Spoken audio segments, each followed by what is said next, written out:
Paytm से payment गलत हो गई है, पेटीएम से रॉन्ग पेमेंट हो गई है, पेमेंट वापस कैसे लाएं। दोस्तों, यदि आपकी भी पेटीएम से पेमेंट किसी को गलत पेमेंट हो गई है और आप इसे वापस लाना चाहते हैं और आप चाहते हैं कि डायरेक्ट ही शॉर्टकट तरीका अपनाया जाए कि जिस प्रकार से मैं कि पेमेंट वापस लाऊं और लगभग तरीका काम कर जाएगा, तो आपको जानने के लिए वीडियो पूरा देखना है। दोस्तों, मैं हूं आपका अपना धीरेन्द्र सिंह बेस्ट। अभी आप देख रहे हैं टेकनेट मी और चैनल में नए आए हो चैनल सब्सक्राइब कर देना, जिससे भविष्य में आपको और भी अच्छी वीडियो मिलती रहेंगी पेटीएम, फोनपे, गूगल पे संबंधित। ये विस्तार पूर्वक जानते हैं कि आपको पेटीएम से जो भी गलत पेमेंट हुई है उसे वापस कैसे लेकर आना है। उसके 2-3 तरीके हैं। दोस्तों, जैसे कि मान लीजिए हमने जलंधर सिंह इनको पेमेंट कर दी है और पेमेंट मान लीजिए ये गलत हुई है, मतलब हमने गलत बंदे को पेमेंट भेज दी है और वो पेटीएम का यूज़र है। तो दोस्तों ध्यान दीजिएगा, आपको किसी और पंगे में ना पड़ते हुए यहाँ पर यूपीआई आईडी जो आपको नज़र आएगी ना उस व्यक्ति की, जो पेटीएम संचालक होगा, ये पेटीएम के ऊपर ही अप्लाई होगा। मान लीजिए पेटीएम से यूपीआई आईडी होगी ना, तो गौर के देखिएगा, यूपीआई आईडी के शुरुआत में ही उसका मोबाइल नंबर मिल जाएगा। आपको कॉल लगानी है और कॉल लगा के पेमेंट वापस की रिक्वेस्ट करनी है। ये बंदे के ऊपर डिपेंड करेगा कि वो पेमेंट देना चाहता है या नहीं। इसके अलावा यदि वो व्यक्ति पेमेंट नहीं देता है और वह कहता है कि पेमेंट तो मुझे इससे लेनी थी, तो आप एक काम कर सकते हैं, आप इस पेमेंट की सारी डिटेल यहाँ से मिल जाएगी आपको, यूपीआई रेफरेंस नंबर और ये सारा कुछ लेकर आपको जिस भी बैंक में आपका अकाउंट है ना, उस बैंक में आपको हैंड टू हैंड जाना है। आपको इंतज़ार नहीं करना है कि वैसे 1 घंटे 2 घंटे यहाँ। अगर आपकी पेमेंट रविवार को हुई है तो आपको सोमवार तक जाना होगा दोस्तों, और इलाज नहीं है इसका अब। क्योंकि कोई भी एप्लीकेशन है ना, ये गूगल पे, फ़ोन पे, जितनी भी एप्लीकेशन है, ये एप्लीकेशन केवल पेमेंट करने की मदद के लिए हैं। बाकी पेमेंट अगर आपकी गलत चली गई है, कुछ और ऑप्शन हो गया है, तो उसमें ये किसी प्रकार की कोई मदद नहीं कर सकते। ये मेरा देखा हुआ है। इसमें आपको एक फॉर्म मिल जाएगा, उसे भरकर आपको बैंक में ही जमा कराना होगा। जैसे कि दोस्तों, अगर मान लो आपकी पेमेंट किसी के पास चली गई, आपने पेटीएम से रिक्वेस्ट भी कर ली, तो पेटीएम अगले के बैंक में नहीं जाने वाला, नहीं कोई अगले से रिक्वेस्ट करेगा पेमेंट वापस कर दे भाई, समझ गए, ऐसा नहीं कहने वाला पेटीएम।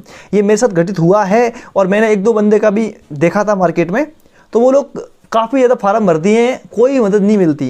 लास्ट में बंदे को खुद को ही कॉन्टेक्ट करना पड़ता बंदे से कि वैसा पेमेंट आप वापस करो, कैसे न कैसे करके उसको डराओ, पुलिस केस करने की धमकी देनी पड़े, तो इलाज नहीं है उसका।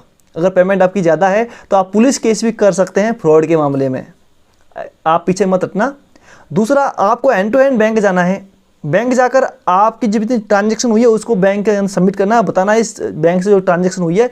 बैंक वाले ऑटोमेटिक दूसरे बैंक से संपर्क कर लेंगे और वहाँ से वो कोशिश करते हैं कि ये ट्रांजैक्शन जो पेमेंट गई है अगले के अकाउंट में, उसको होल्ड पे रखा जाए, समझे। दूसरा ऑप्शन ये हो गया। तीसरा ऑप्शन ये है दोस्तों, आपको साइबर लाइन की जो हेल्पलाइन नंबर है 1950 करके, उस पर आपको कॉल करना है। कॉल करके ये बोलना है कि गुरु मेरे से हो चुकी ठगी, समझ गए, मैं हूँ अनजान। आप जैसे उनको कॉल लगाओगे, और एक बात और बताऊँ, वो कॉल एंड टू एंड लगेगी नहीं। आपको कॉल लगानी है और कॉल लगाने के कम से कम मतलब 4-5 बार 10 बार कॉल लगाओगे तो आपको एक बार कॉल लगेगी। आपको कॉल लगाने के बाद में ये बताना है कि आपसे ठगी हुई है, ऑनलाइन ठगी हुई है, और इस जो भी आपकी ट्रांजैक्शन हिस्ट्री है वो आपको यूपीआई आईडी जो भी है सिस्टम, वो आपको अगले को देना है। वो व्हाट्सएप के थ्रू आपसे लेंगे, और जैसे लेंगे तो वो क्या करते हैं, उनके अकाउंट को फ्रीज कर देंगे, समझ के। वो साइबर थाना होता है, और साइबर थाने में क्या होगा कि आप उनका अकाउंट फ्रीज हो जाएगा और उसको मजबूर होके आपकी पेमेंट वापस करनी ही होगी। बिना किए उसका अकाउंट सही नहीं होगा और वो पेमेंट यूज नहीं कर पाएगा। इससे बेटर तरीका मुझे लगता नहीं है कोई होगा, क्योंकि आज से कुछ दिन पहले किसी व्यक्ति की पेमेंट मेरे पास आई थी फ़ोनपे के थ्रू 6000 रुपये की। तो उन्होंने क्या किया, मुझसे कॉन्टेक्ट कर लिया डायरेक्टली, उन्होंने मेरे को फ़ोन किया, मैंने पेमेंट वापस कर दी। हमारे साथ में भी ऐसा हुआ, हमसे भी किसी के 6000 रुपये हमने किसी को कर दिए, गलती से हो गया था। हमने उनको कांटेक्ट किया और कांटेक्ट करने के बाद में अगले की मर्जी थी, उन्होंने पेमेंट नहीं की हमको। अभी तक उसने 1000 रुपये वापस किए थे 1 साल के अंदर, पेमेंट नहीं की, तो मैं कोई बात नहीं। इसी बीच में हम लोग उन पर पुलिस केस कर सकते हैं, काफ़ी कुछ एक्शन होता है वो कर सकते हैं।